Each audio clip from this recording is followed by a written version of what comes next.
Garrett Pierce was already 28 minutes late to pick up his daughter when he spotted the silver sedan stalled on the shoulder How is it of this Route morning? 17. It's good. Glad to Hazard hear it. lights Eat up. blinked weakly I against will. the gray December sky, competing with the fading afternoon Come in light out of the that cold. It's barely getting reached late. through the Thank cloud you. I cover appreciate threatening your snow. hospitality.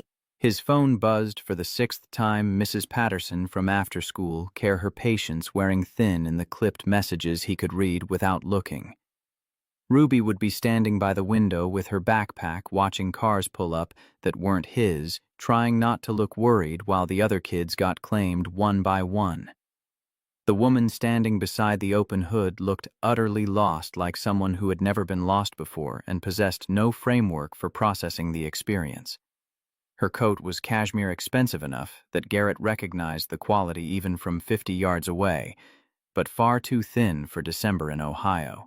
Heels that belonged in a boardroom dug awkwardly into the gravel shoulder. Her phone hung dead in her hand, one more piece of technology that had betrayed her at the worst possible moment. Garrett's foot moved toward the gas pedal. He could drive past. Should drive past. Ruby was waiting, and Mrs. Patterson charged $5 for every minute after 6 o'clock money that would come straight out of the grocery budget. But his hands turned the wheel before his brain finished the calculation. Muscle memory overriding logic the way it always did when he saw someone in trouble. The white Ford crunched onto the shoulder 40 feet behind the sedan, and Garrett was already reaching for his toolbox before he'd fully shifted into park. The woman watched him approach with the wary confusion of someone recalibrating her understanding of how strangers behaved. Up close, she looked younger than her expensive clothes suggested, mid-40s maybe, with sharp eyes that probably missed nothing in a conference room, but seemed unable to process the simple fact of a dead engine on a country highway. Garrett stopped a respectful distance away. Toolbox in one hand, flashlight in the other. "Looks like you could use some help." Her shoulders released tension he hadn't realized she was holding. "The car just died. Everything."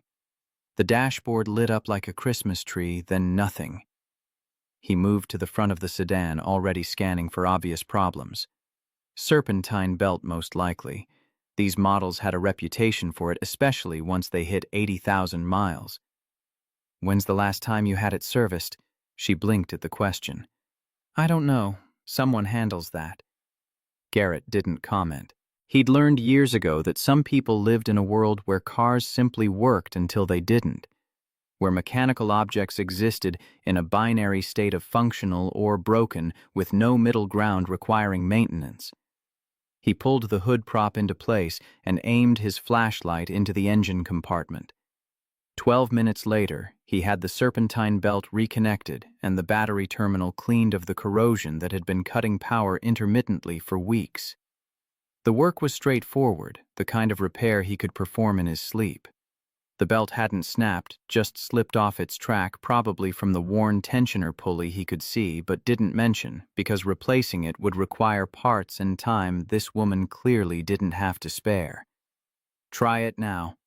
The engine turned over on the first attempt, settling into the smooth idle of a well-designed German motor. The woman climbed out, already reaching for the designer purse on her passenger seat. Fingers searching for her wallet with the automatic certainty of someone accustomed to solving problems with money. Garrett was walking back to his truck before she could extract whatever she intended to offer. He waved off her attempt to call after him, words he didn't quite catch, carried away by the wind picking up across the empty fields. His phone showed 6:43. Ruby had been waiting for 48 minutes. The drive to Millbrook Elementary took 19 minutes. Mrs. Patterson met him at the door with Ruby's hand already in hers, and an expression that communicated volumes about professional courtesy stretched past its breaking point. Ruby's face lit up when she saw him, but behind the smile he caught the flicker of worry she was too young to hide effectively.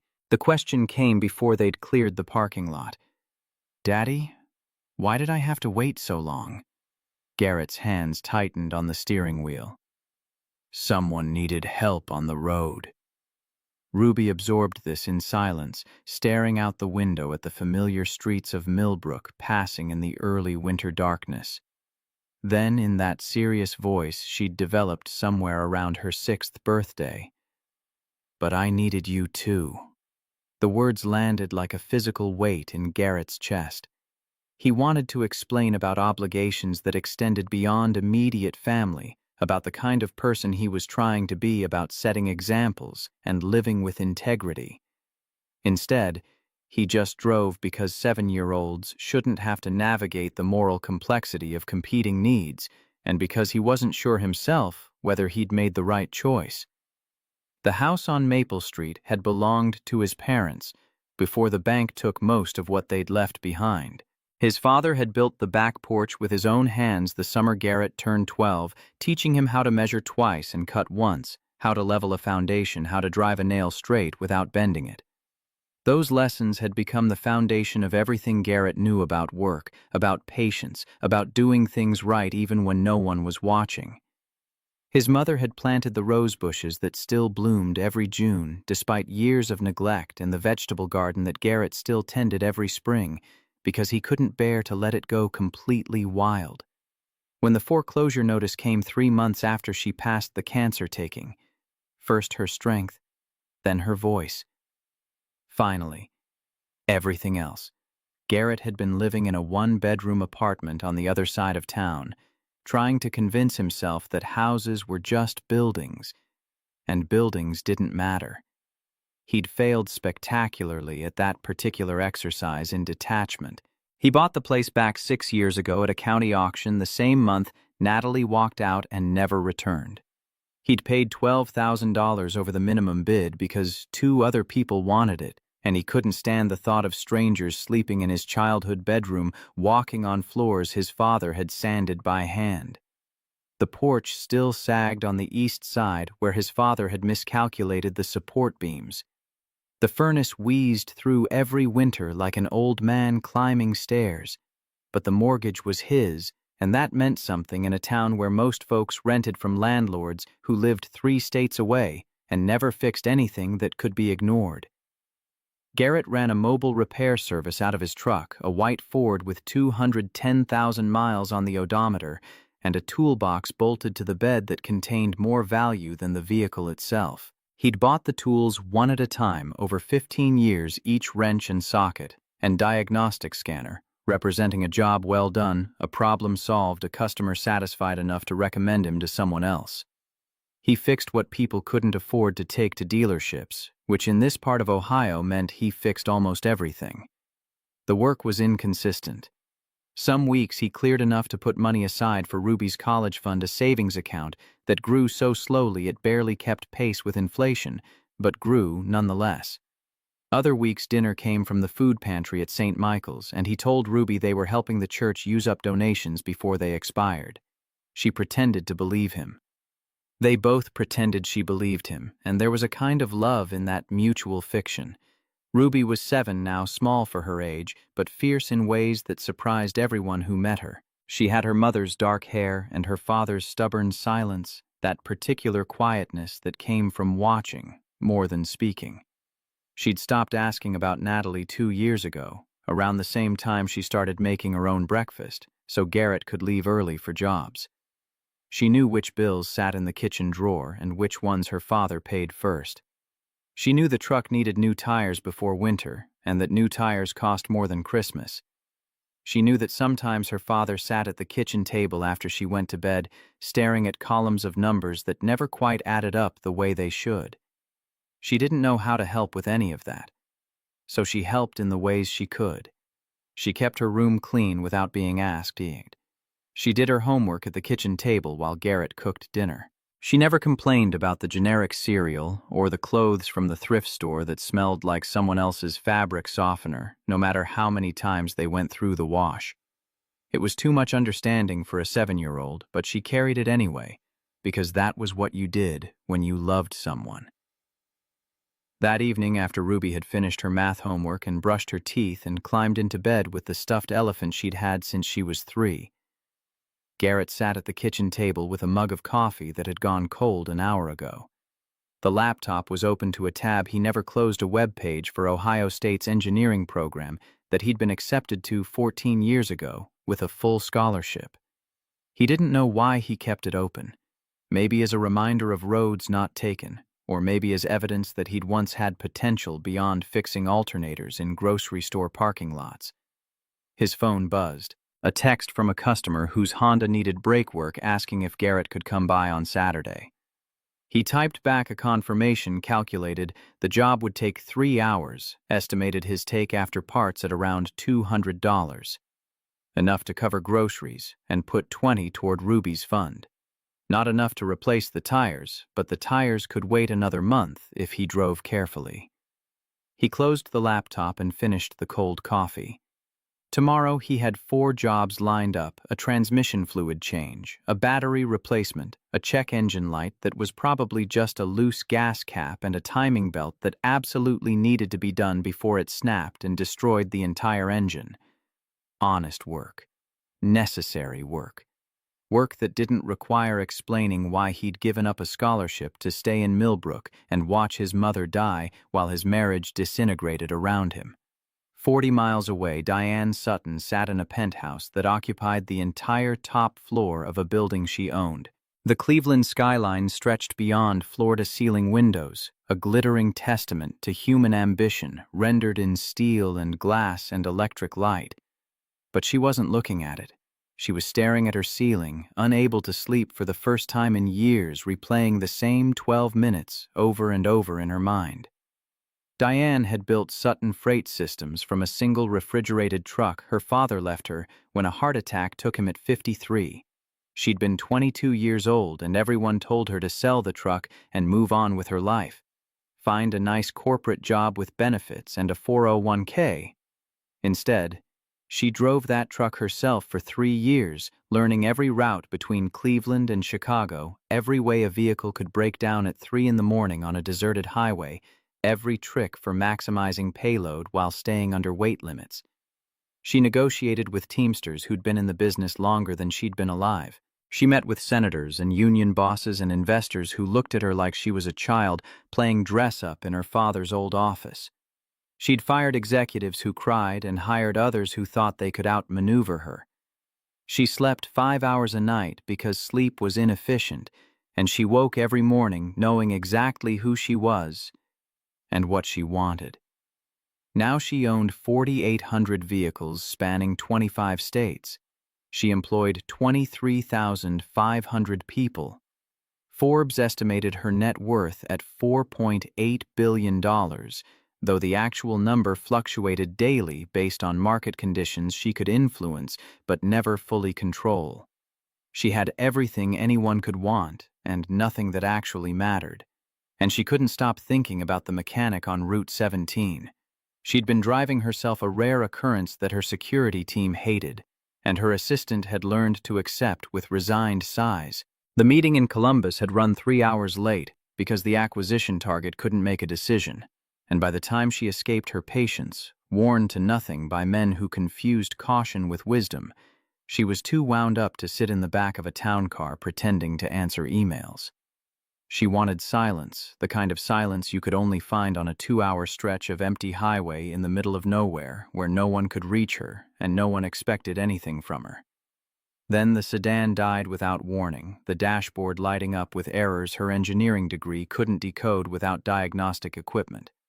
Her phone battery followed seconds later, killed by the 17 apps running in the background that her assistant insisted she needed for maximum productivity. She stood there in the cold, watching cars pass, and felt something she hadn't experienced in decades: helplessness. The complete absence of leverage. She couldn't buy her way out of this situation. She couldn't negotiate with a dead engine.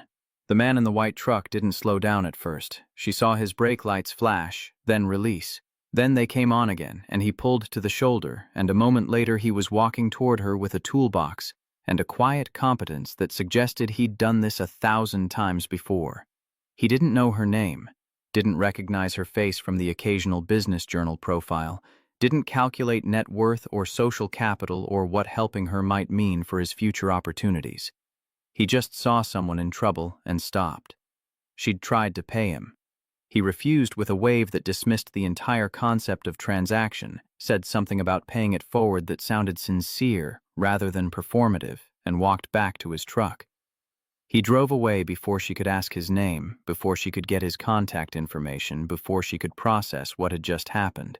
By midnight, she had his name, his address, and a summary of his life that fit on half a page. By 1 in the morning, she was parked outside his house in Millbrook, trying to understand why a man with so little would give his time to a stranger who clearly had so much. The house was small, well-maintained in a way that suggested someone cared despite limited resources. A single light burned in what looked like the kitchen. The white Ford sat in the driveway. Paint faded but body straight, a working vehicle rather than a status symbol. She sat in her sedan for 23 minutes, trying to convince herself to drive back to Cleveland that showing up at a stranger's house after midnight was inappropriate, regardless of her intentions.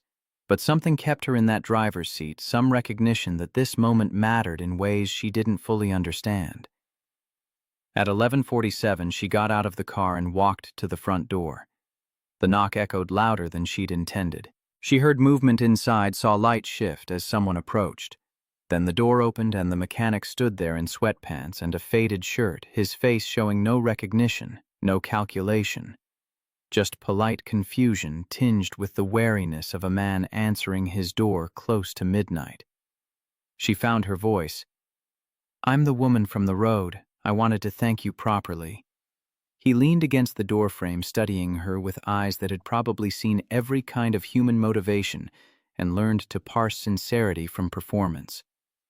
"You drove 40 miles to thank me for 10 minutes. It wasn't a question, but she answered anyway. 12 minutes. And yes. "Lady, I didn't think you were ungrateful.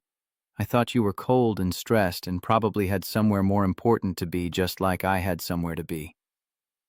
The simplicity of the statement threw her completely. Most people expected acknowledgement when they helped someone. They expected gratitude, recognition, some form of return on their investment of time and effort. This man had operated on an entirely different framework, one where helping carried no expectation of reciprocity. Before she could formulate a response, a small voice came from behind him. "Daddy?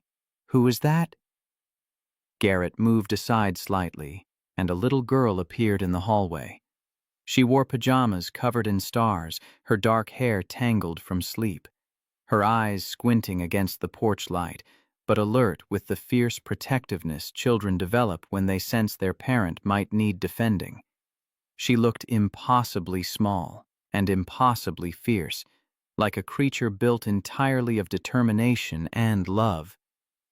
Diane crouched slightly, bringing herself closer to the child's level, operating on instinct rather than any conscious understanding of child psychology. "I'm Diane. Your dad helped me today when my car broke down. I came to say thank you." Ruby considered this with the seriousness she applied to everything, a gravity that seemed mismatched to her age. "Did you say thank you before?" Diane's mouth twitched something that might have been the beginning of a smile if she'd allowed it to fully form. "Not right away. That's why I'm here now, to say it properly." Ruby looked at her father, then back at Diane, clearly processing the logic of adults driving long distances for brief conversations. "That's a lot of driving for 2 words. Diane laughed, a sound that surprised even her, genuine and unguarded in a way she couldn't remember experiencing in recent memory. "You're absolutely right. It is a lot of driving, but some words are worth driving for. Some things are worth making an effort to say properly." She straightened and met Garrett's eyes. For a moment, neither of them spoke, the silence filled with unasked questions and calculations neither was quite ready to articulate. Then Diane took a step back. "I'll leave you alone now. I just needed you to know that what you did mattered. It mattered more than you probably realize." She was halfway to her car when Garrett called out, "Diane!" She turned, surprised he'd used her name, more surprised by the tone that suggested he'd come to some decision. "It's cold out here, and that coat isn't meant for standing around in December weather. You want some coffee before you drive back? I'd feel bad sending you home on an empty stomach when there's a perfectly good kitchen right here." She stood motionless for a long moment, her breath fogging in the 34-degree air, weighing the implications of accepting an invitation from a man she didn't know in a town she'd never visited. Every instinct honed by 22 years of business negotiations told her to decline to maintain appropriate boundaries to recognize this moment for what it was, an intersection of two lives that should diverge cleanly before complications emerged. Instead, she walked back toward the porch. The kitchen was small and clean, lived in without being cluttered. The table was old oak, scarred from decades of use, but solid. Garrett poured coffee into mugs that didn't match, one from a hardware store and one with a faded logo Diane didn't recognize. Ruby watched from the doorway for a few minutes before apparently deciding Diane posed no threat and disappearing back toward her bedroom. They talked for 40 minutes, surface-level conversation about weather and roads and the first snow that everyone kept predicting, but that refused to actually fall. Diane found herself relaxing in a way she rarely did around strangers. Maybe because Garrett asked nothing of her, sought no advantage, displayed no interest in leveraging their interaction into something more. He was simply present, offering coffee and conversation, because that was what decent people did when someone showed up at their door near midnight with gratitude and no clear plan beyond expressing it. When she finally left, thanking him again for the coffee, and for earlier, he just nodded and told her to drive carefully, that the roads got slick fast once the temperature dropped below freezing. She sat in her car for a moment before starting the engine, looking at the house with its single light still burning in the kitchen, and felt something shift in her chest. Not attraction exactly, though she wasn't naive enough to pretend physical awareness played no role. More a recognition of something missing from her life. Some quality of authentic human connection that existed here in this small kitchen, in this small town, with this man who fixed things with his hands and raised his daughter alone and expected nothing from anyone. She drove back to Cleveland, going exactly the speed limit, unusual for her, using the time to process what had just happened. By the time she reached her building, the doorman greeting her with his usual professional courtesy, she'd almost convinced herself it was an anomaly, a momentary departure from routine that would fade into the background of her actual life. She was wrong, but she wouldn't realize that until much later. The next morning, Ruby asked about the woman as Garrett poured cereal into the chipped bowl that had survived 3 generations of Pierces. "Is she warm and safe now?" Garrett set the milk carton down, meeting his daughter's serious gaze. "Probably. Yeah." Ruby studied him with eyes too old for 2nd grade. "But you were late to get me yesterday." "About 15 minutes. But you still stopped, even though you were already late." Garrett knelt down so they were at eye level, because some conversations required that kind of physical acknowledgement of importance. "Sometimes helping someone doesn't cost you anything except time. And time comes back around. Maybe not to you, maybe not right away, but it comes back around. That's how the world is supposed to work." Ruby considered this while chewing her cereal, her small face serious in the morning light coming through the kitchen window. What if she was mean? Then I still did the right thing. That part belongs to me. What she does with it belongs to her. Ruby nodded slowly, filing this away in whatever mental cabinet 7-year-olds kept for lessons they would need. Later principles about kindness and integrity, and what it meant to be good in a world that didn't always reward goodness. Garrett watched her eat and felt the familiar weight of loving someone more than his own survival. The particular terror of single parenthood, where every decision carried the potential for lasting damage, and there was no one to catch you when you inevitably made mistakes. After Ruby left for school, walking the 4 blocks with her backpack that seemed too large for her small frame, waving once from the corner before disappearing around Mrs. Henderson's maple tree, Garrett sat at the kitchen table with his cooling coffee and his open laptop.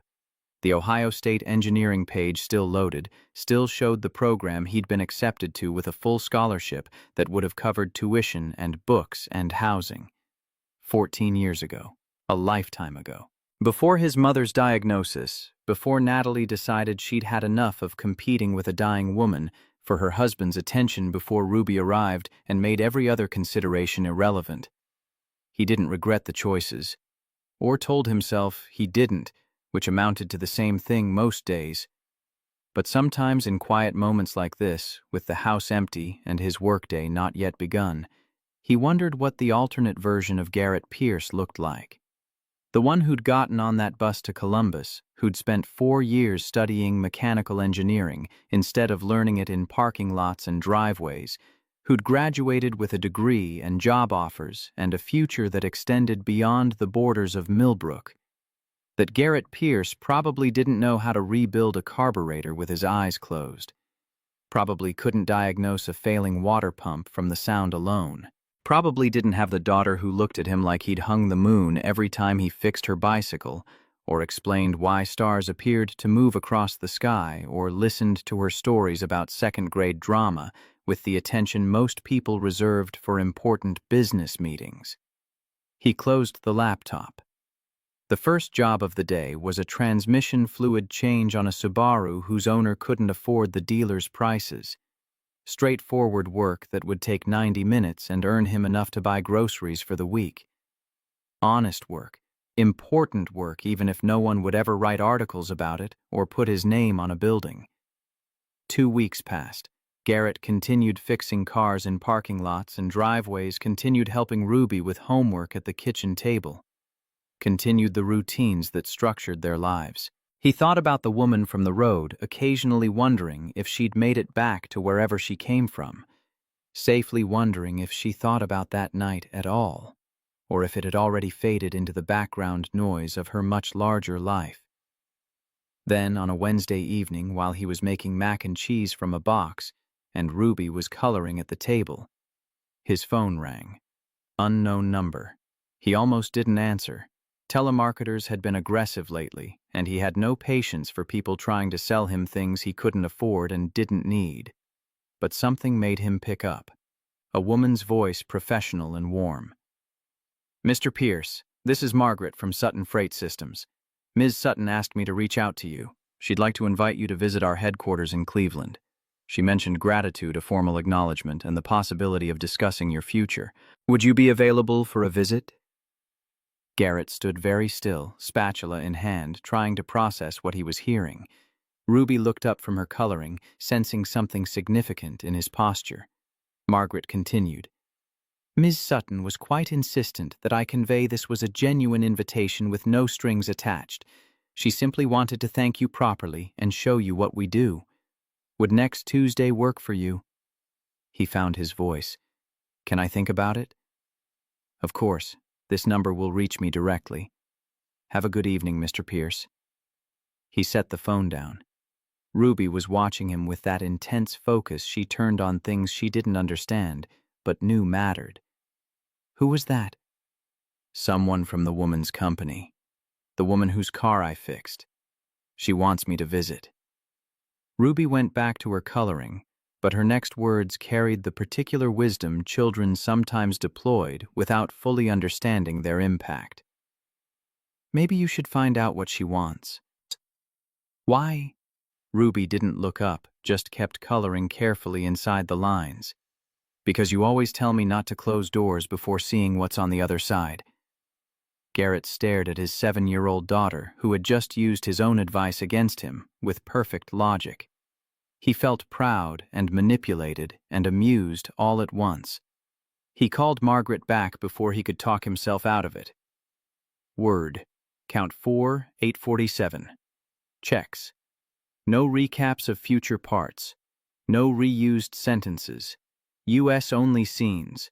Seeds planted for 4 climaxes. 2 shareable quotes embedded. Cinematic voiceover prose. No dialogue tags. Every paragraph advances story.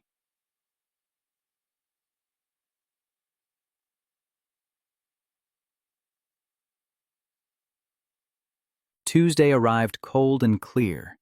Garrett left Millbrook at 5:30 in the morning. Ruby staying with Mrs. Henley next door, who'd agreed to get her to school. The drive to Cleveland took 2 hours through landscapes that shifted gradually from rural to suburban to urban fields, giving way to strip malls, giving way to the dense architecture of a city built on commerce and industry. The Sutton Freight Building rose 44 stories, all glass and steel, reflecting the morning sun. Garrett parked in the visitor section, feeling absurdly out of place in his cleanest jeans and a button-down shirt he'd bought at Goodwill 3 years ago. Security checked his ID twice, their professional courtesy, unable to completely mask their assessment of a man who clearly didn't belong in this environment. The receptionist offered him water in a glass so thin he was afraid to hold it.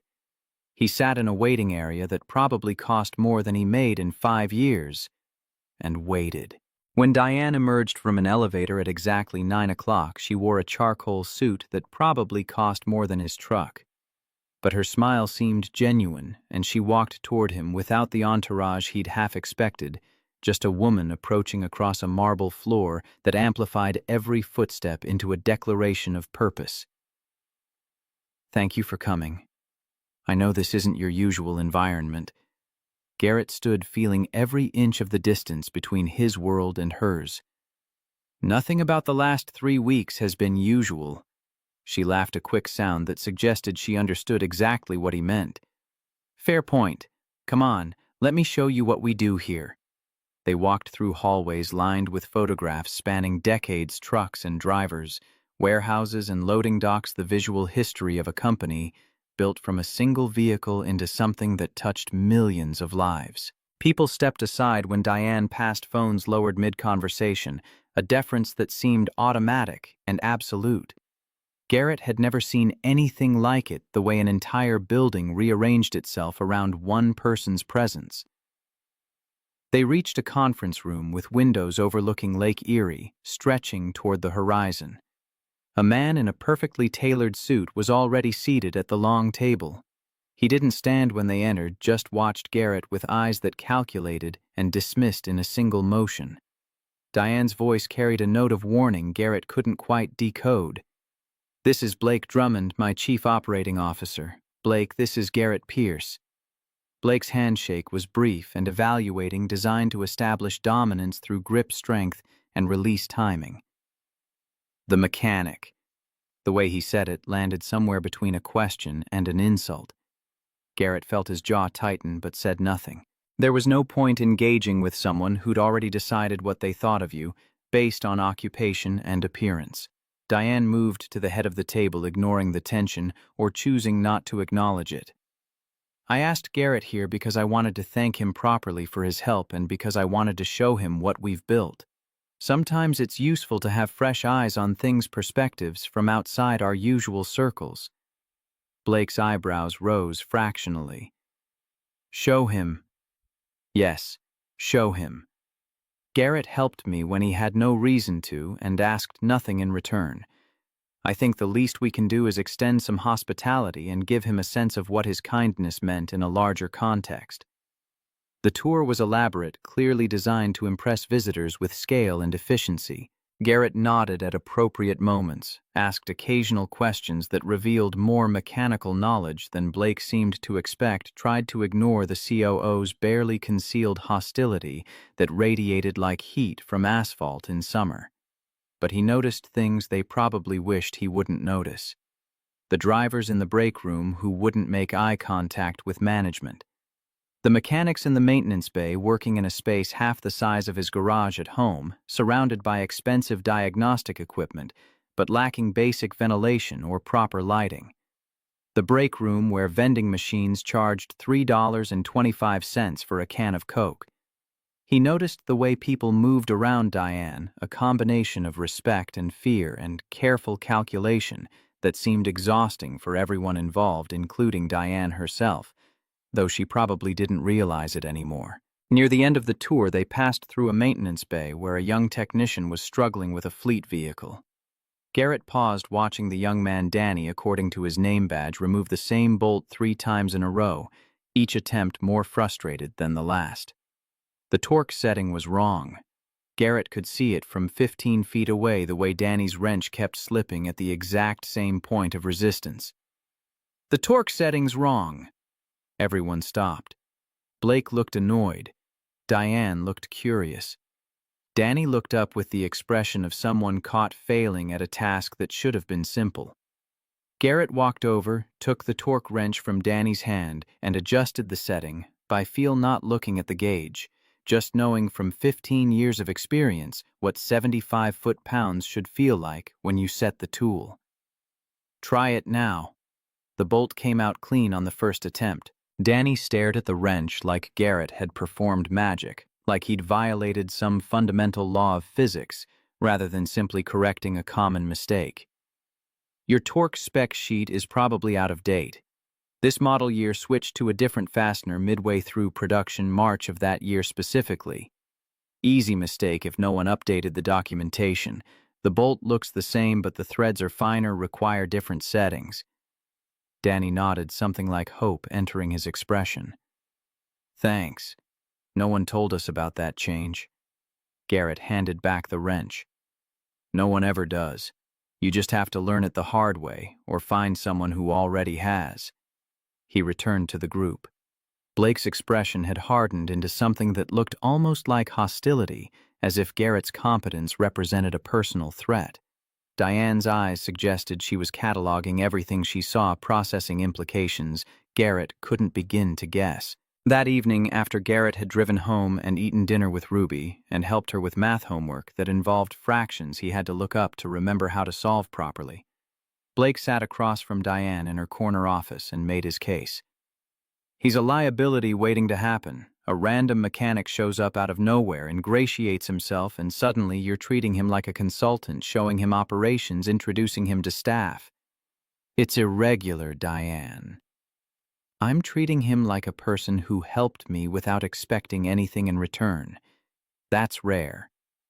Rare doesn't mean valuable. Rare doesn't mean trustworthy.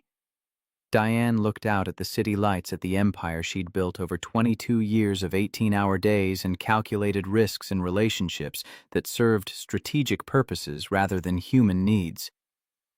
When I was 23 with one truck and no idea what I was doing, a man at a diner on Route 90 spent 2 hours explaining freight margins to me. He didn't know. He had no reason to help. He just saw someone who needed help. I built this company on that moment on the belief that someone could help without needing a reason. Blake leaned forward, his voice carrying the patient tone of someone explaining obvious truths to a stubborn child. And now we're here. But the world changed, Diane. People changed. When did we forget how to do that? When did we stop believing people could be decent without calculation? I haven't forgotten anything. I'm protecting what we've built. Blake stood straightening his tie in a gesture that somehow conveyed both professionalism and dismissal. From anyone who doesn't belong in these conversations. Diane turned to face him, and for a moment the temperature in the room seemed to drop several degrees. And who decides who belongs? Blake didn't answer. They both knew who'd been making those decisions for years, whose judgment had shaped hiring and firing, and the culture that permeated every level of the company. He left without another word, his footsteps precise and measured on the marble floor. Alone in her office, Diane pulled up the background check on Garrett Pierce that her legal team had compiled. The file was sparse in the way that suggested a life lived simply rather than a life hiding complexity. Marriage ended in divorce 4 years ago. House purchased at auction. Mobile repair business that barely broke even, annual income estimated between $38,000 and $42,000. A daughter with a 3.7 grade point average. No debt beyond his mortgage, $847 a month. An 8-month gap in employment after his divorce. Acceptance to Ohio State's engineering program with a full scholarship, never attended. It was the cleanest background check she'd ever seen. No debt collectors. No legal troubles. No pattern of job hopping or relationship instability. Just a man who'd been accepted to college, hadn't gone for reasons the report couldn't determine, and had spent 14 years fixing cars for people who couldn't afford better options. She closed the file. Her phone showed 12:47 in the morning. In 5 hours, she had a meeting with investors who wanted to expand into autonomous vehicle logistics. In 6 hours, she needed to review quarterly projections for 3 divisions. In 7 hours, she had a call with a senator about infrastructure legislation that could make or break their expansion plans. But all she could think about was a man in a small kitchen in a small town pouring coffee into mismatched mugs and expecting nothing. Asking. Nothing. Wanting. Nothing. Except maybe to be kind in a world that didn't always reward kindness. She'd spent 22 years building toward a specific vision of success, and somewhere in the building of it she'd lost track of why success mattered, who it was supposed to serve, what it was supposed to feel like when you actually achieved it. For the first time in years, Diane Sutton felt lonely in a way that had nothing to do with being alone. 2 weeks passed before Diane's assistant called again. Garrett was under a Chevy Tahoe in the parking lot of Miller's Hardware when his phone rang, hands covered in transmission fluid. The autumn sun already dropping toward the horizon, though it was barely 4:30. He let it go to voicemail, finished torquing the pan bolts to spec, and only checked the message after he'd cleaned up and collected payment from Mr. Miller, who counted out cash in 20s that smelled like the register drawer they'd been sitting in for months. Margaret's voice carried the same professional warmth as before. Mr. Pierce, Ms. Sutton wanted me to reach out again. She enjoyed your visit and wondered if you might be available for another conversation. Nothing formal. Just coffee, perhaps. She suggested this Saturday at 2 o'clock if that works for your schedule. Please call me back at your convenience. Garrett sat in his truck phone in hand staring at the message notification. Ruby was at a birthday party until 5. He had 2 hours before he needed to pick her up, 2 hours to decide whether engaging further with Diane Sutton was wisdom or foolishness.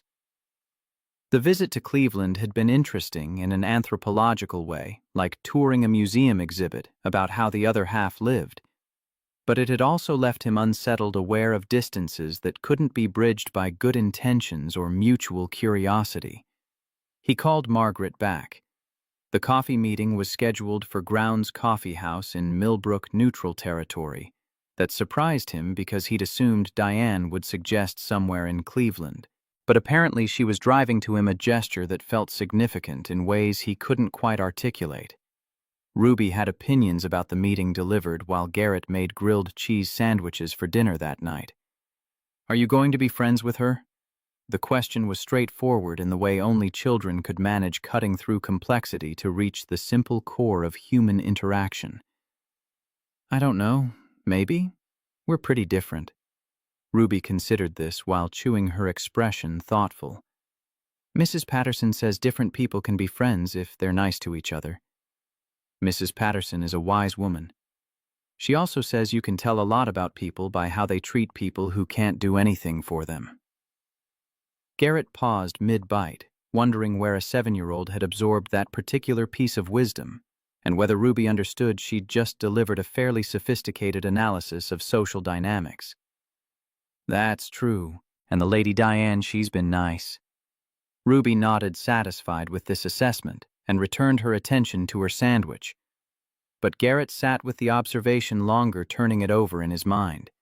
Diane had been nice, but more than that, she'd been present in a way that suggested genuine interest rather than polite performance. She'd asked questions and listened to answers, made eye contact without the calculating quality he'd seen in Blake Drummond's face, treated him like someone whose perspective mattered rather than someone whose function was to provide a service and then disappear. Saturday arrived with unusual warmth for late autumn, one of those October days that felt like summer's last gasp before winter settled in permanently. Garrett arrived at Grounds Coffee House 15 minutes early, found a table by the window, and ordered black coffee because he'd never developed a taste for the elaborate drinks that seemed to define coffee culture for everyone under 40. Diane arrived exactly on time, sliding into the chair across from him, with the efficient grace of someone accustomed to controlling every moment of their day. She'd dressed casually, or what passed for casual, in her world jeans that probably cost more than Garrett's monthly mortgage payment, and a sweater that looked like it had never been within 100 yards of a discount rack.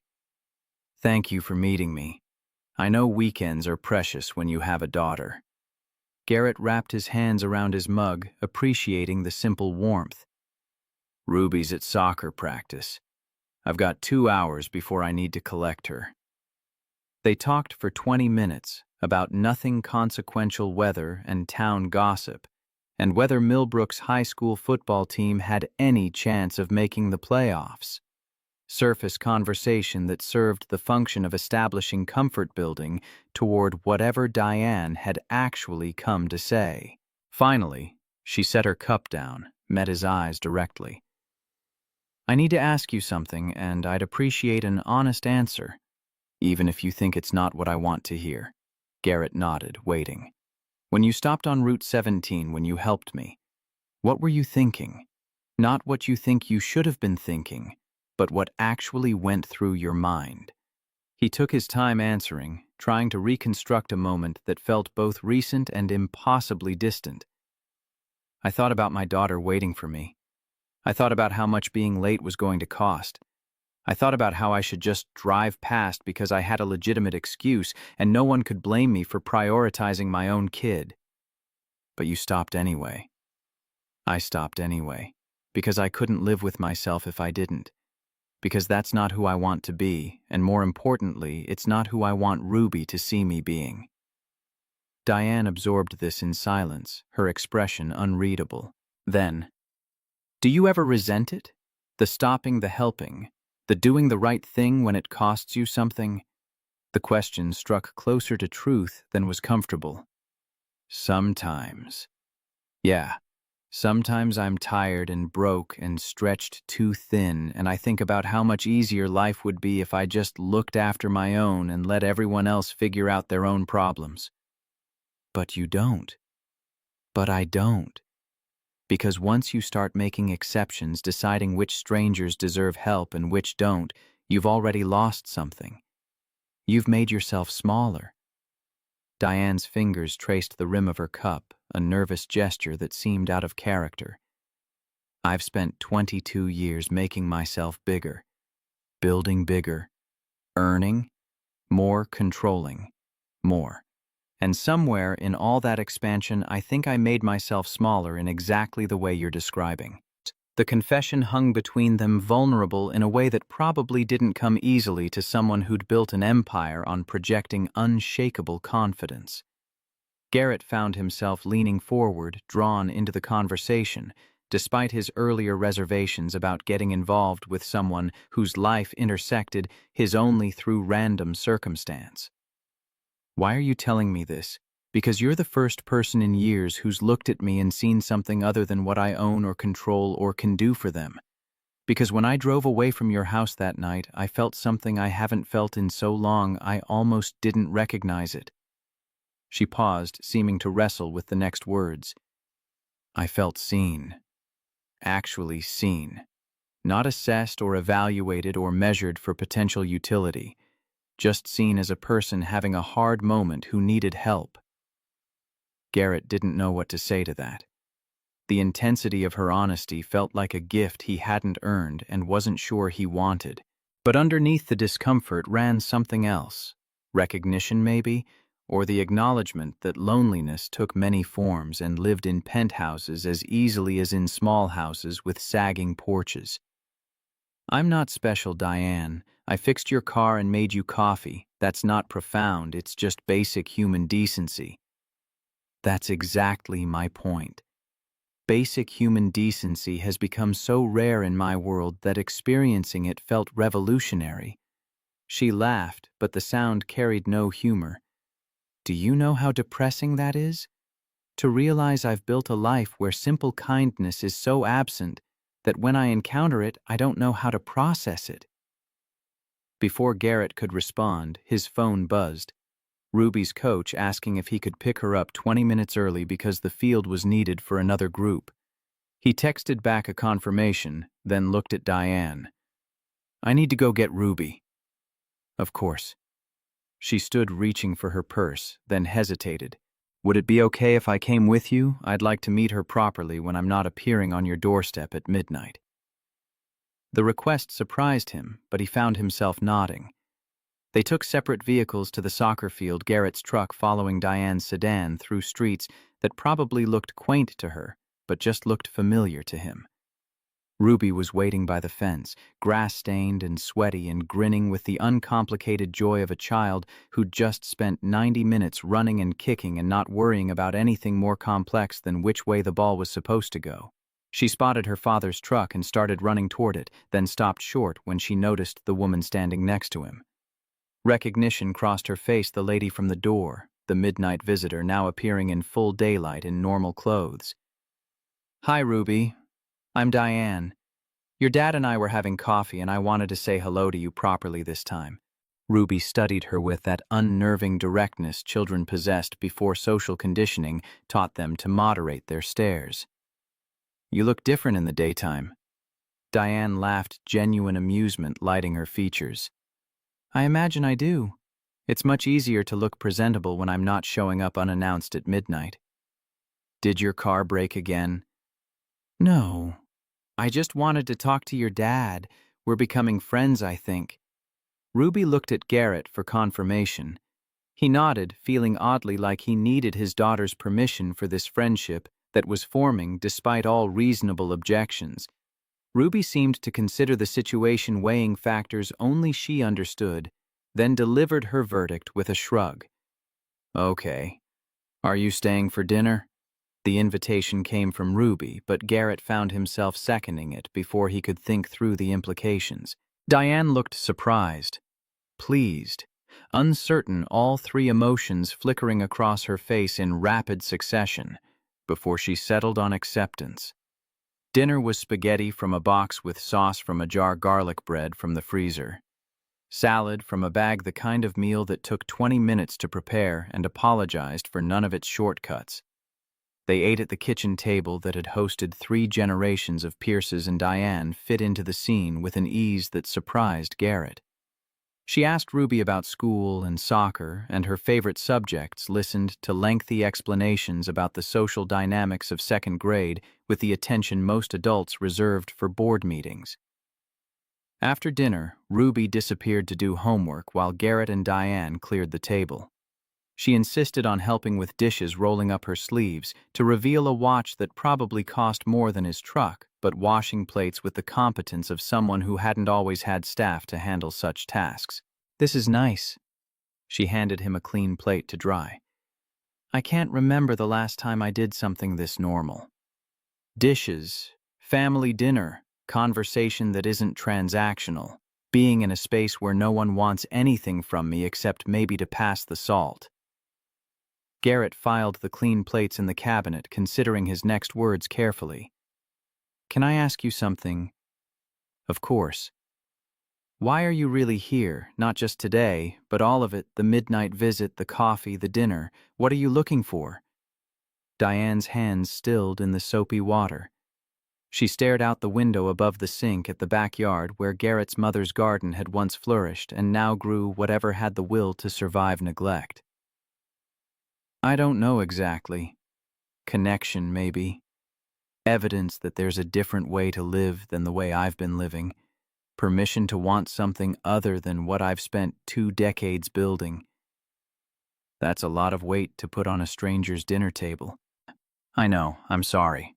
This probably seems crazy to you. Rich woman shows up in small town, acts like making friends is some kind of revelation."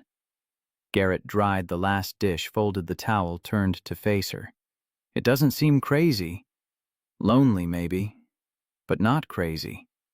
The word hung between them, acknowledged but not elaborated. Diane pulled the plug in the sink, watched the water spiral away, and Garrett had the sense that something significant was happening, that they'd crossed some threshold from polite acquaintance into territory that carried more risk and more possibility. Ruby reappeared, backpack in hand, asking for help with a math problem about fractions that Garrett barely understood himself. Diane leaned over to look, then explained the concept with a clarity that suggested she'd actually paid attention in school rather than just memorizing formulas. Ruby's face lit up with understanding, and she completed the remaining problems in under 5 minutes. "How did you know that?" Diane smiled. "I was pretty good at math when I was your age. Still am actually. My whole job is basically complicated math about moving things from one place to another as efficiently as possible." "That sounds boring." "Sometimes it is, but sometimes it's like solving a really complex puzzle, and when all the pieces fit together, it's satisfying." Ruby absorbed this clearly, filing away the information for future reference. "Daddy's good at puzzles too. He can fix anything." "I noticed that. He fixed my car in 12 minutes. He fixed my bike in 7 minutes, and Mrs. Henderson's lawnmower in 15 minutes, and Mr. Miller's register at the hardware store in 3 minutes. Diane's eyes found Garrett's amusement, and something else respect may be evident in her expression. "Sounds like your dad has quite a reputation for fixing things." Ruby nodded seriously. "He says everything is just a puzzle if you look at it right. You just have to figure out which piece is in the wrong place." After Ruby went to bed, Garrett reading 2 chapters from a book about dragons that seemed to involve an excessive amount of detailed world-building, but that Ruby loved with religious fervor, he returned to find Diane still sitting at the kitchen table, looking at the space like she was trying to memorize it. "I should go. It's getting late and I've already imposed on your evening more than I intended." Garrett poured himself coffee from the pot he'd made earlier, offered her a cup. She accepted, settling back into her chair like she'd decided to stay a while longer, despite her stated intention to leave. "Can I tell you something?" She wrapped both hands around the mug, seeking warmth, despite the house being comfortably heated. "That thing Blake said during the tour about you being irregular, he wasn't wrong. You are irregular. You don't fit into any framework I understand. And that terrifies me a little." "Why?" "Because I've spent my entire adult life building frameworks, creating systems I could understand and control. Every relationship is transactional. Every interaction serves a purpose. Every person fits into a category that helps me know how to deal with them. But you don't fit, and I don't know what to do with that except keep showing up and hoping I figure it out eventually." Garrett sat across from her, considered the vulnerability she was offering, wondered if he should match it with honesty of his own. "You want to know what terrifies me? The fact that you keep showing up. Because I've spent the last 6 years building a life that works barely, but it works.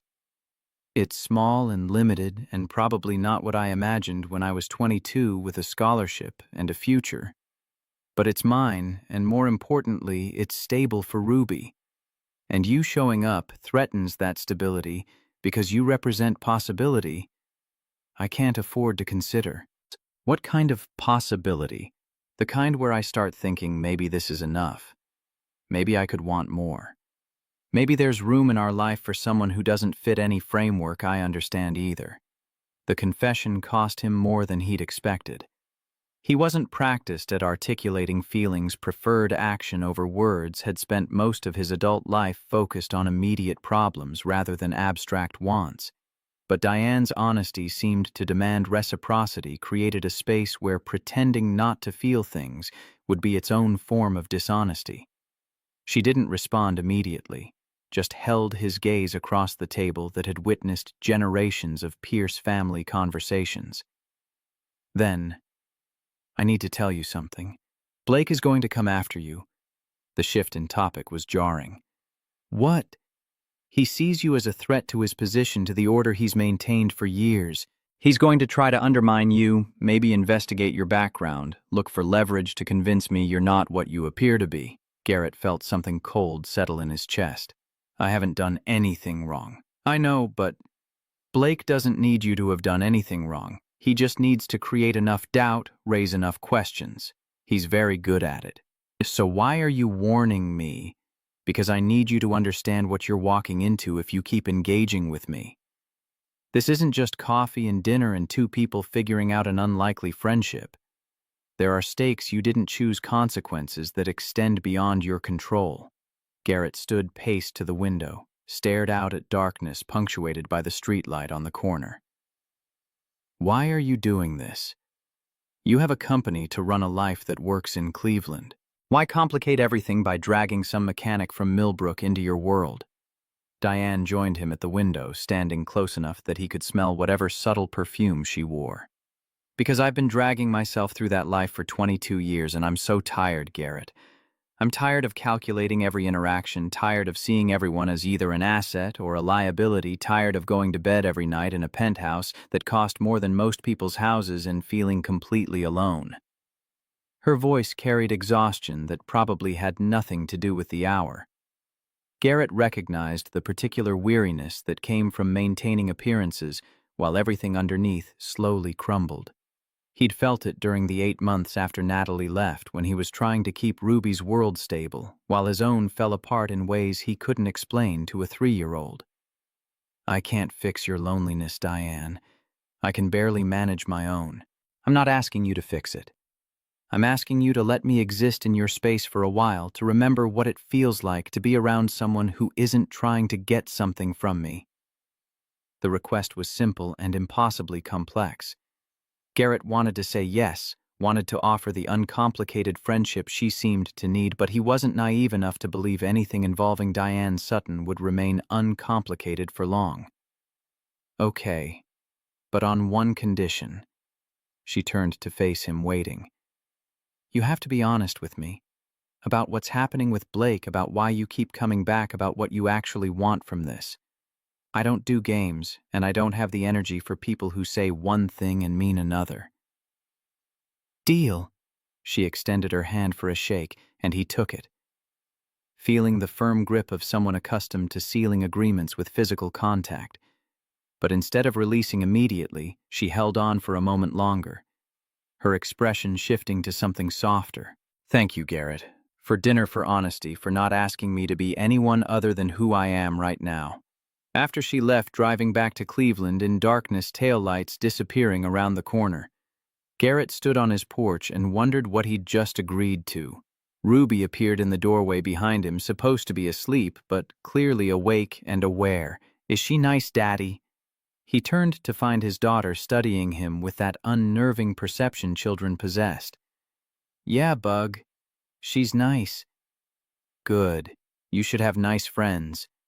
Ruby padded back to bed, satisfied with this assessment.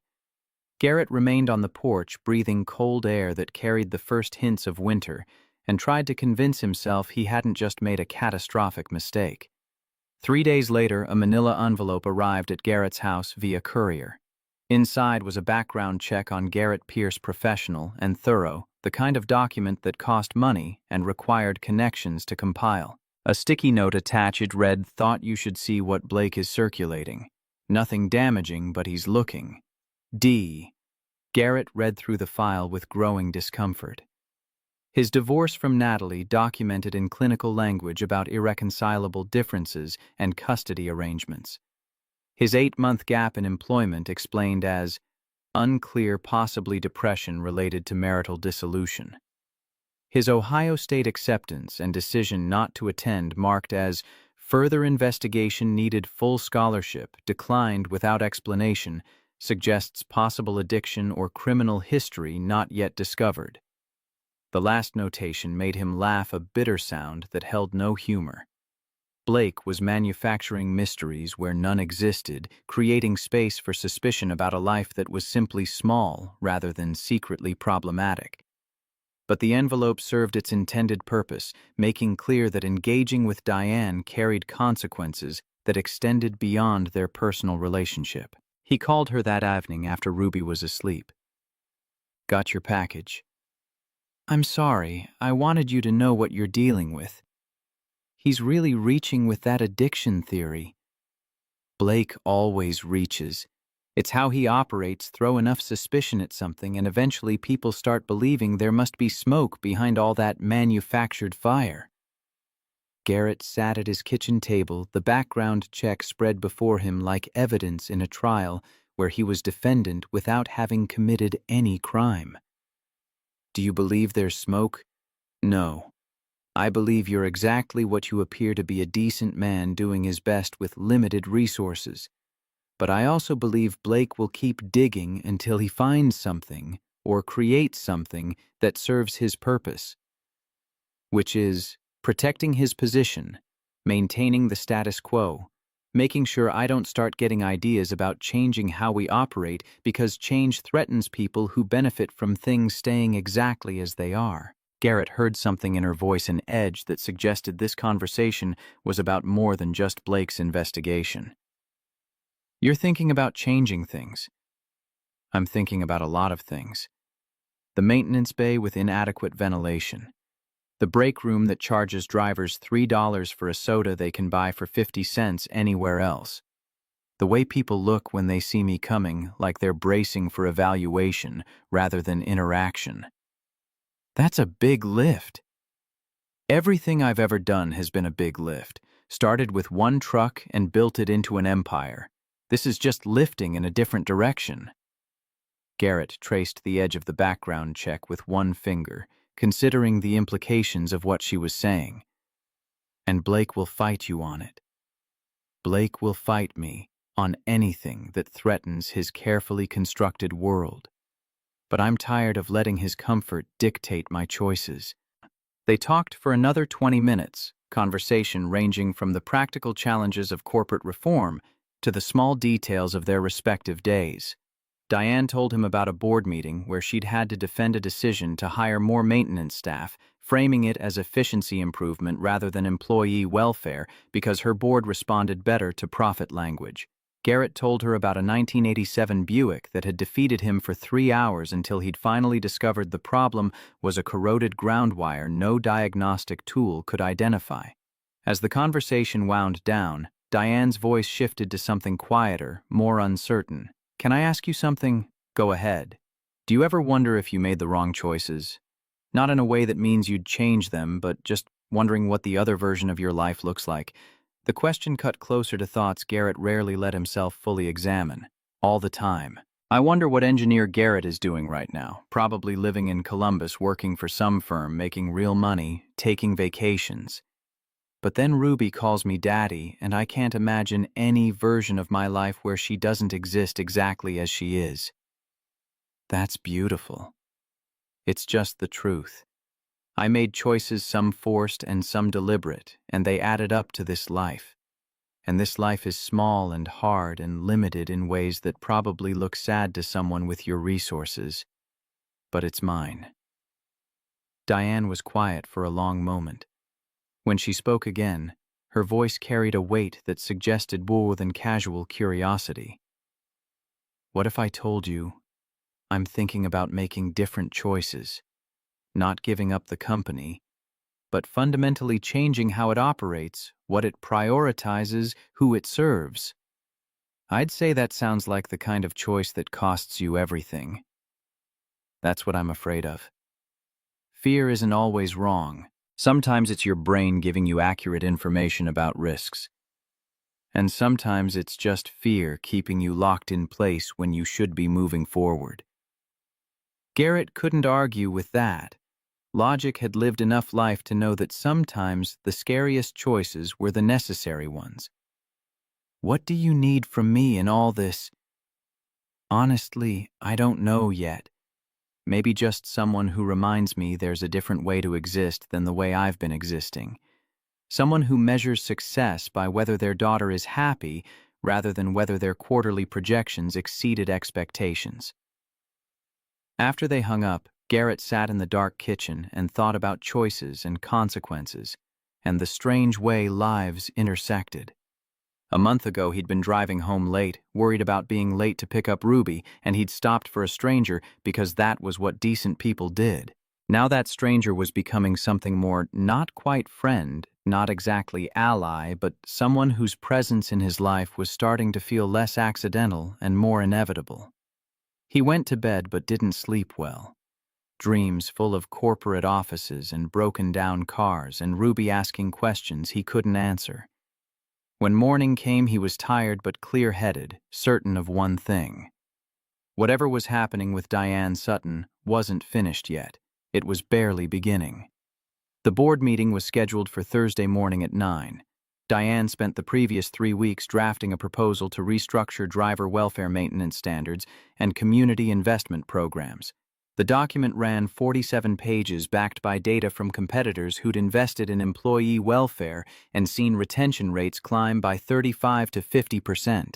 She'd calculated the costs $53 million in the first year and projected returns that wouldn't materialize for at least 18 months. It was the kind of long-term thinking that made CFOs nervous and shareholders skeptical. Blake knew about the proposal. He'd discovered the draft on the shared server 2 weeks earlier, and since then, the energy in executive meetings had shifted perceptibly. He'd started arriving early to conversations Diane wasn't part of, leaving late from discussions that excluded her. She recognized the pattern coalition building groundwork for opposition, the careful architecture of institutional resistance. Wednesday night, her phone rang at 11:34. Walter Gaines, the board member who'd been with the company since she'd owned 3 trucks and operated out of a rented garage. His voice carried urgency despite the late hour. "Blake's making his move. Called an emergency session with 3 board members tonight, the ones who owe their positions to his recommendations. They're talking about your judgment being compromised about personal relationships affecting business decisions. The formal meeting tomorrow isn't just about the proposal, Diane. It's about whether you maintain control of the company." She thanked him, ended the call, and sat in darkness looking at Cleveland's lights. 22 years of 18-hour days and calculated risks and relationships that served strategic purposes rather than human needs. All of it potentially unraveling because she'd stopped to accept help from a stranger and couldn't stop thinking about what that moment revealed about the life she'd built. At 11:37, she called Garrett. His voice carried the thickness of interrupted sleep. "Hello? It's me. I'm sorry about the hour. I need advice, not about business, about doing the right thing when it costs everything." She heard him shift the rustle of movement as he sat up. "Tell me what's happening." She explained the proposal, Blake's, maneuvering the emergency session, the stakes that extended beyond corporate restructuring into questions about her fitness to lead. Garrett listened without interrupting, and when she finished, the silence stretched long enough that she wondered if the connection had dropped. Finally, "What do you think the right thing is, changing how we treat people? Making the company something I can actually be proud of, rather than just something that generates returns." "But it might cost you the company." "Yes." "Then you already know what to do. The question isn't what's right. The question is whether you're willing to pay the price for doing it." Diane closed her eyes, felt the weight of accumulated choices pressing down. "What if I lose everything? You told me 2 weeks ago you already feel like you have nothing that matters. Seems like you don't have much to lose." His voice softened slightly. "Fear of losing something isn't a reason to keep something that's making you miserable." In the background, Ruby's voice emerged, young and sleep-blurred but clear. "Tell her to be brave, Daddy." Something in Diane's chest cracked open at the sound of a 7-year-old offering courage through her father. She'd built an empire, negotiated with senators, stared down investors who tried to push her out, survived 2 decades of corporate warfare. But a child's simple instruction to be brave hit harder than any boardroom confrontation. "Thank you, both of you. Call me after the meeting. However it goes." She promised she would then sat alone with her thoughts until dawn broke over the city she'd claimed as her own through sheer force of will. At 7, she showered and dressed in the charcoal suit she wore when she needed armor. At 8, she reviewed her proposal one final time, making minor adjustments to language that might soften resistance without compromising core principles. At 8:45, she walked into the conference room where her board waited. Blake was already seated, flanked by 3 members whose loyalty he'd cultivated over years. 4 other members sat clustered at the opposite end, Walter among them, his expression grim but determined. 2 seats remained empty, the undecided members who would tip the balance one direction or another. The undecided members arrived at 8:58 and 8:59 respectively, taking seats that forced them to choose sides through geography. They chose the middle equidistant from both camps, and Diane recognized the strategy immediately. They'd wait to see which way momentum shifted before committing. She took her position at the head of the table and launched directly into presentation. The proposal restructured compensation to include housing stipends for long-haul drivers, upgraded maintenance facilities to meet not just minimum standards but optimal working conditions, subsidized break room food and beverages, and established training programs taught by experienced mechanics rather than consultants who'd never turned a wrench in anger. Community partnerships would anchor the company in towns where facilities operated, building goodwill that couldn't be measured in quarterly reports, but that created resilience against the kind of reputation damage that destroyed companies in the age of social media. She spoke for 18 minutes without interruption, laying out costs and projected benefits, acknowledging short-term pain for long-term sustainability. When she finished, Blake didn't wait for invitation to respond. This proposal is idealism masquerading as strategy. It sacrifices quarterly performance for theoretical benefits that may never materialize. Our investors didn't buy stock in a charity operation, they bought stock in a freight company that delivers returns. Diane met his challenge directly. Our investors bought stock in a company with integrity. Right now we have drivers sleeping in trucks because we don't compensate adequately for overnight stays. We have mechanics working in facilities that barely meet OSHA minimums. We have break rooms that gouge employees on basic necessities. And yes, our stock price has tripled over 10 years, but that growth was built on efficiencies that treat people like expendable resources rather than assets worth maintaining. Those efficiencies are why we're profitable while competitors struggle. Those efficiencies are why our turnover rate is 18% higher than industry average, why we spend $3.2 million annually recruiting and training replacements for people who leave because we treat them like machinery that can be replaced as easily as a worn belt. Blake leaned forward, and Diane saw the shift in his expression that signaled he was abandoning reasoned argument for the personal attack. This is about the mechanic, isn't it? This sudden concern for working conditions, this focus on driver welfare, it started when you met that man from Millbrook. The room temperature seemed to drop several degrees. Diane felt the attention of every board member lock onto her, waiting to see how she'd respond to the implication that personal feelings had compromised professional judgment. This is about the fact that I've spent 22 years building something I'm no longer proud of. A company that generates profit by extracting maximum value from people while giving back minimum investment in their welfare. That's not who I wanted to be when I started with one truck and a dream about doing things differently. Blake's smile carried no warmth. Interesting how this crisis of conscience emerged only after a stranger showed you kindness on a highway. One act of basic decency and suddenly you want to restructure a multi-billion-dollar company based on feelings rather than data. Walter cleared his throat, drawing attention before the confrontation could escalate further. I remember when Diane drove that first truck herself, when she knew every driver by name, when she slept in truck stops to understand their experience.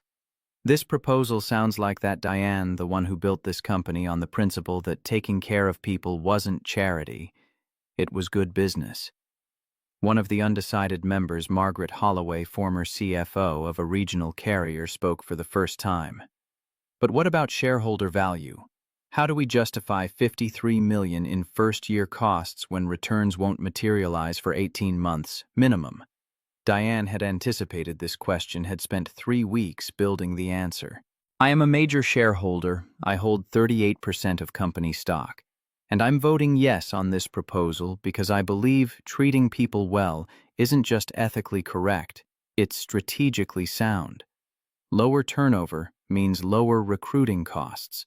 Better maintained equipment means fewer breakdowns and missed deliveries. Drivers who feel valued are drivers who take care of cargo and represent us well to customers. She pulled up a slide showing retention data from 3 competitors who'd invested in employee welfare. These companies saw retention improve by 35 to 50% within 2 years. Their recruiting costs dropped by 42%. Customer satisfaction scores increased by 28%. The math works if you're willing to think past next quarter's earnings call. The discussion continued for another 40 minutes. Arguments and counter-arguments flowing across the table like moves in a chess match where everyone could see the board but disagreed about which pieces mattered most. Blake hammered on short-term costs. Diane countered with long-term sustainability. Walter spoke about company culture and the drift away from founding principles. Blake questioned whether nostalgia was sound basis for business decisions that affected thousands of employees and millions in shareholder value. Finally, the board chair, Eleanor Kemp, who'd remained silent throughout, called for a vote. All in favor of the proposal as presented. Diane's hand went up. Walter's followed. 2 other members joined them. 4 votes. All opposed. Blake's hand rose immediately, followed by his 3 allies. 4 votes against. The 2 undecided members sat with hands down, and Diane felt her future balanced on whatever calculation was happening behind their carefully neutral expressions. Margaret Holloway raised her hand in favor. 5 to 4. The final vote. Thomas Brennan, who'd joined the board 18 months ago at Blake's recommendation, sat motionless for 10 seconds that felt like hours. Then his hand went up in favor. The proposal passed 6 to 4. Blake stood immediately, his chair scraping against floor with a sound like tearing fabric. "You've just made a decision. You'll regret, Diane.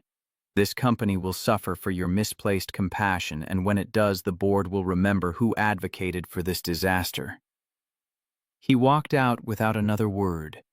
Footsteps precise and measured, each one a declaration of barely controlled fury. Diane watched him go and felt no triumph, only exhaustion and the weight of consequences she'd just set in motion. The meeting dissolved into smaller conversations, board members clustering to discuss implications, Eleanor pulling Diane aside to express cautious support, tempered by concern about execution. By the time Diane returned to her office, it was past noon and she'd missed 3 calls from Garrett. She called him back from her desk, staring at Cleveland spread below her like a model of civilization ordered, planned, controllable from this height. "How did it go?" The proposal passed, 6 to 4. "That's good, right?" "It's complicated." Blake walked out, which means he's either resigning or planning something. "The board is nervous about execution. I have 6 months to show results or face serious questions about whether I'm fit to lead." Garrett was quiet for a moment. "You did the right thing. The right thing might destroy everything I've built. Then maybe what you built needed destroying." His voice carried that particular certainty she'd come to recognize, the unshakable conviction of someone who'd made hard choices and lived with consequences without pretending they didn't hurt. You can't keep running a company you're ashamed of just because it's successful. That's not living, that's just maintaining. The observation hit with the force of truth, spoken plainly. Diane had been maintaining for years, keeping systems running, without questioning whether the systems served purposes worth serving. The machine she'd built was efficient and profitable, and slowly crushing her under its weight. "Thank you for talking me through this last night. I don't think I could have walked in there without that conversation. Ruby says you're welcome. She's very invested in you being brave." Diane laughed, despite the exhaustion pulling at her bones. "Tell her I'm trying. Tell her it's harder than I expected." 2 days later, Blake submitted his resignation, effective immediately. The statement was professional and brief, citing philosophical differences about company direction and his belief that leadership transitions required clean breaks. He gave no interviews, made no public statements, simply disappeared from the building he'd occupied for 15 years with the thoroughness of someone erasing their presence from a space that no longer welcomed them. His departure should have felt like victory. Instead, it felt like the calm before a storm. Diane couldn't yet see, but knew was coming. Blake didn't quit things, he strategized exits that positioned him for whatever came next. She assigned legal to monitor his activities, track any contact with competitors or board members, watch for the move she knew he was planning, even if she couldn't predict its form. Implementation began the following Monday. The Columbus facility was designated as the pilot program new break room, upgraded maintenance bay housing stipends for drivers based there training program designed by senior mechanics who understood the work from inside rather than from consultants who'd studied it in business school. Diane hired Garrett as a consultant 3 days a week at a rate that was fair but not inflated specifically to design and oversee the training program. He resisted initially, concerned about leaving Ruby uncertain about working for Sutton Freight in any official capacity, worried that accepting employment changed the dynamic of their relationship into something more complicated. But Diane needed someone who understood maintenance work from the perspective of actually doing it, who could teach problem-solving rather than just procedure, and who didn't carry the institutional baggage that made most employees wary of anything new. The first training session drew 35 mechanics most skeptical about why they were being pulled from regular duties to learn from some outsider the company had brought in. Garrett didn't try to win them over with speeches or credentials. He just started fixing problems. They brought him diagnostic challenges they'd been struggling with, intermittent issues that defeated standard troubleshooting, the kind of work that separated competent mechanics from great ones. By lunch, they were asking questions. By end of day, they were teaching each other, sharing knowledge that had stayed siloed in individual heads because no one had ever created space for that kind of collaborative learning. Garrett moved through the group like a conductor drawing music from an orchestra, asking questions that led people to answers rather than simply providing solutions, building competence that would persist after he left. Diane watched from the maintenance bay door, staying back far enough not to intrude, but close enough to witness the transformation. She'd spent 22 years believing that business success required maintaining distance, projecting authority, making decisions from positions of power rather than partnership. Watching Garrett work, she saw a different model leadership through genuine expertise rather than hierarchical position. Influence earned through demonstrated competence rather than asserted through title. That evening, after Garrett had driven back to Millbrook and the facility had shifted to second shift, Diane walked through the upgraded break room. The vending machines had been replaced with subsidized refrigerators stocked with sandwiches and salads and fresh fruit, at prices that weren't designed to extract maximum profit from captive consumers. The seating area had been expanded. Wi-Fi improved lighting, upgraded from the institutional fluorescent that made everything look slightly ill to full-spectrum bulbs that didn't give people headaches. She found herself in conversation with a driver named Jackson, mid-50s, 20 years with the company, someone who'd seen management come and go and had learned to expect nothing beyond paychecks and indifference. "This is different." He gestured at the space around them. "Usually when management changes something, it's to make our lives harder while telling us it's for our own good. This feels like someone actually asked what would help." Someone did ask. Several people, actually. We sent surveys, conducted interviews, looked at what other companies were doing successfully. Jackson studied her with the wariness of someone who'd been disappointed before and knew better than to trust easily. "Why now companies been profitable for years without worrying about whether we had decent places to eat lunch?" The question deserved honest answer. "Because I realized we were profitable by treating people like expenses instead of investments.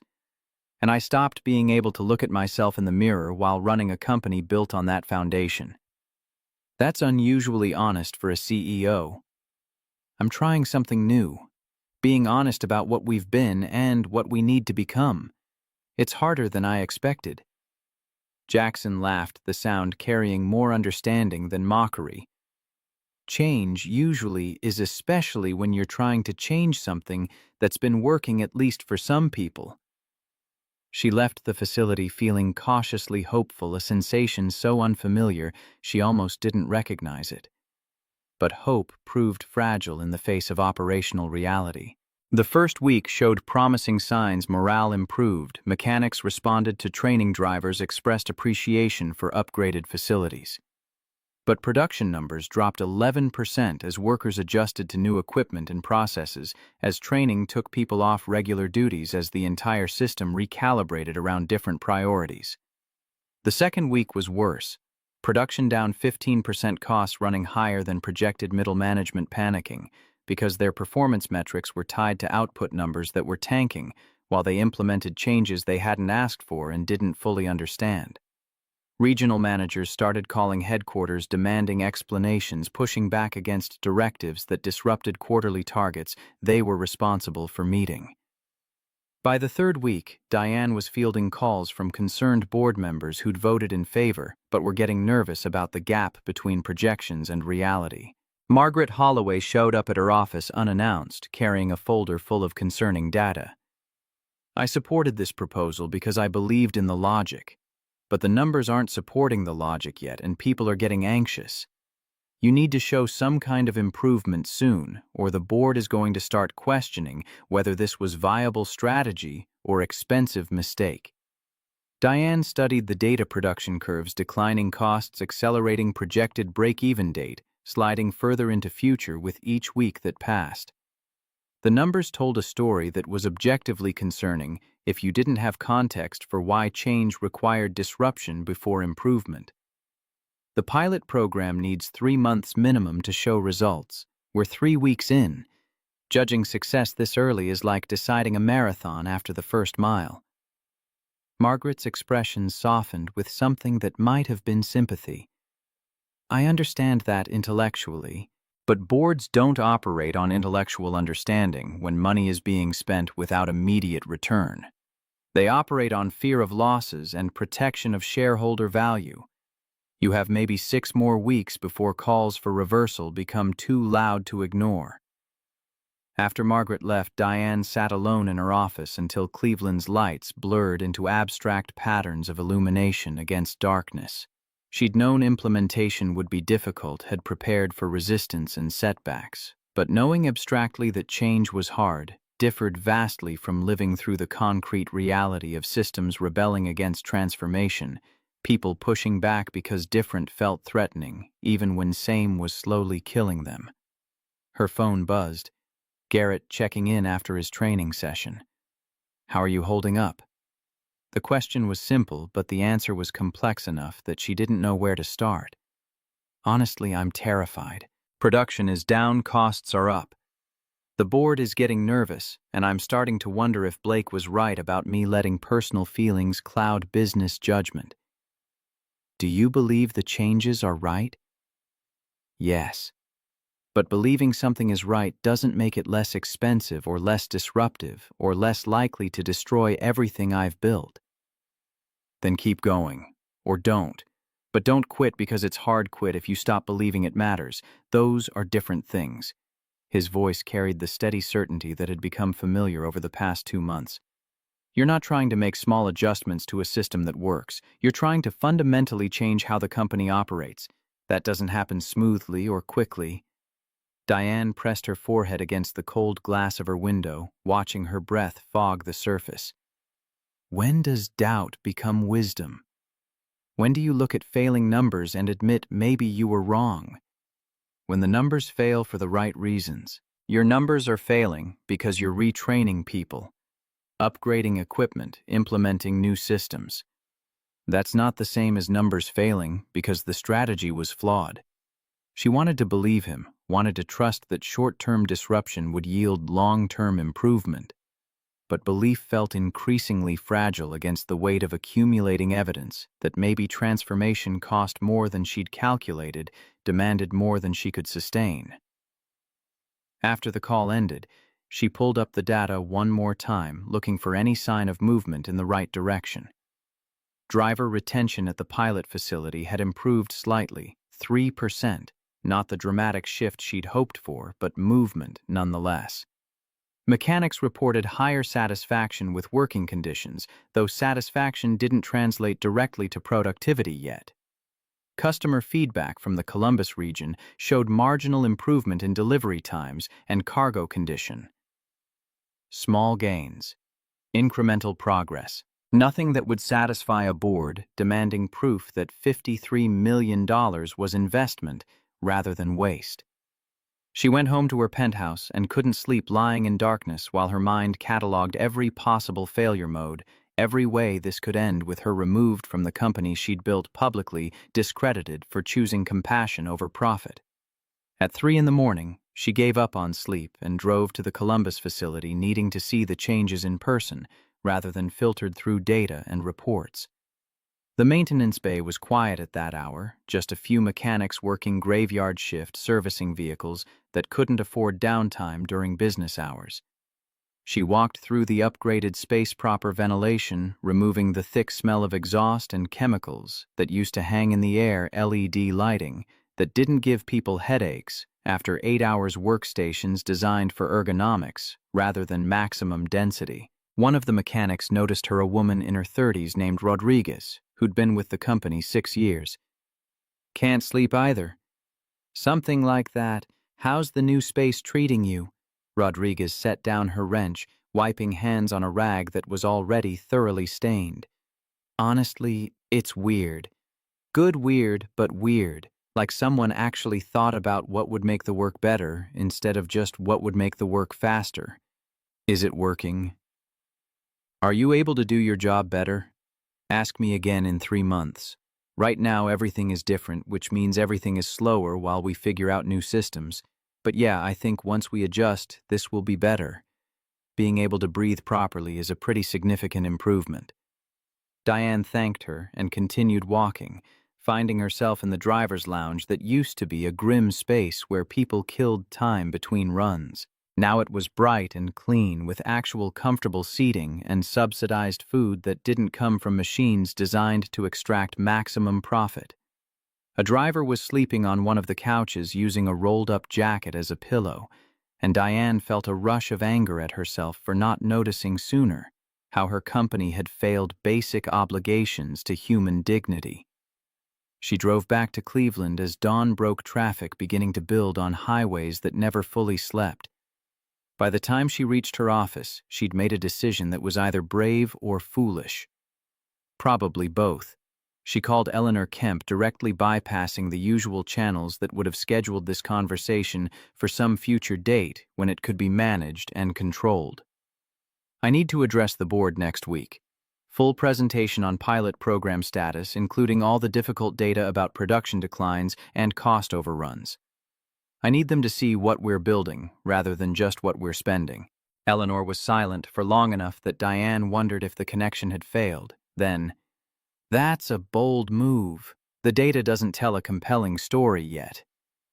"The data tells an honest story. And if the board is going to lose confidence in this direction, I'd rather face that directly than watch it erode through whispered concerns and sideline conversations."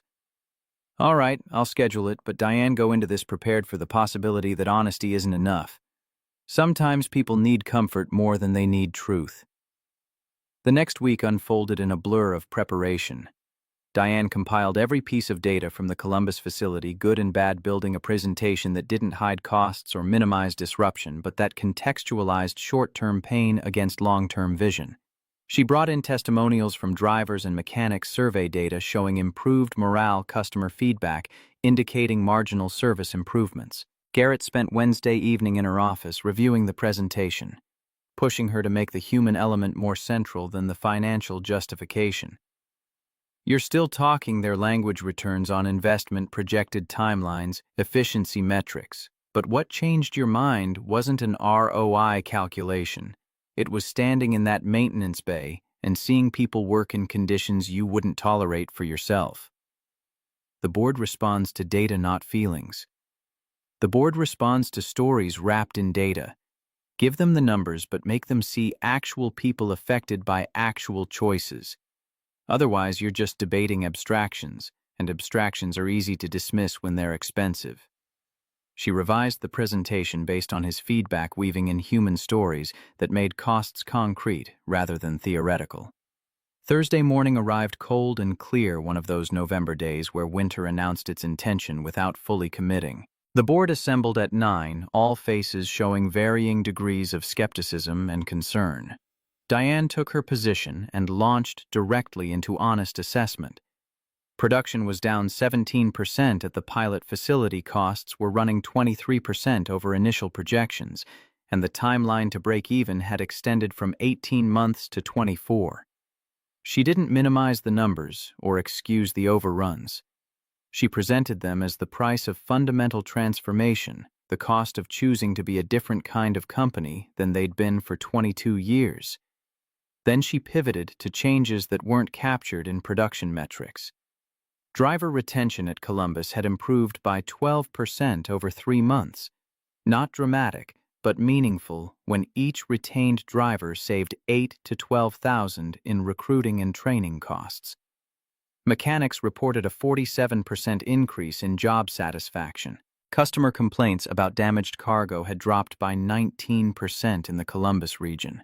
3 drivers from competing companies had specifically requested transfers to Columbus because word had spread about improved conditions. These numbers don't show up in quarterly reports. They don't affect stock price or impress analysts, but they represent something more sustainable than short-term efficiency gains extracted by treating people as disposable resources. They represent the foundation of a company that can survive not just next quarter, but the next decade. Blake's successor, Carol Brennan, promoted from regional management specifically because she'd advocated for employee welfare initiatives, added supporting evidence about retention economics and the hidden costs of high turnover that never appeared in simple production calculations. The presentation ran 45 minutes. When Diane finished, the room sat in silence that felt charged with competing reactions: approval, doubt, calculation, fear. Finally, Eleanor spoke. "This is ambitious and expensive and uncertain, but it's also honest, which is more than most turnaround strategies offer. I'm inclined to give it more time, but I need to know from other board members whether they're willing to stay committed through the difficult months ahead." Margaret Holloway was first to respond. "The data is concerning but not catastrophic. If we'd expected this to be easy or cheap, we wouldn't have voted for a $53 million outlay. I say we give it the 6 months originally projected before making judgment calls." 3 other members voiced agreement. 2 expressed deep reservations but grudging willingness to wait for more data. The final 2, both recruited during Blake's tenure, both skeptical from the start, abstained from supporting continued investment without clearer timelines for return. The meeting ended without formal vote, just tacit agreement to continue for now while maintaining close oversight of costs and progress. Diane left the boardroom exhausted but intact, her authority questioned but not revoked, her vision challenged but still viable. She called Garrett from her car, needing to hear a voice that wasn't worried about shareholder value or competitive positioning. "How did it go?" "I survived. The proposal is still alive. I have 6 months to prove this wasn't catastrophically stupid." "Then let's make sure it wasn't." His voice carried that unshakable certainty she'd come to depend on. "You've got people who want this to work. Use them. Build on what's starting to show improvement, and stop expecting transformation to be neat or quick or cheap." "When did you become an expert on corporate turnarounds?" "I'm not.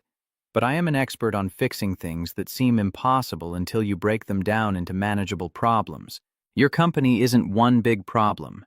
It's 1,000 small problems that look overwhelming until you start solving them one at a time."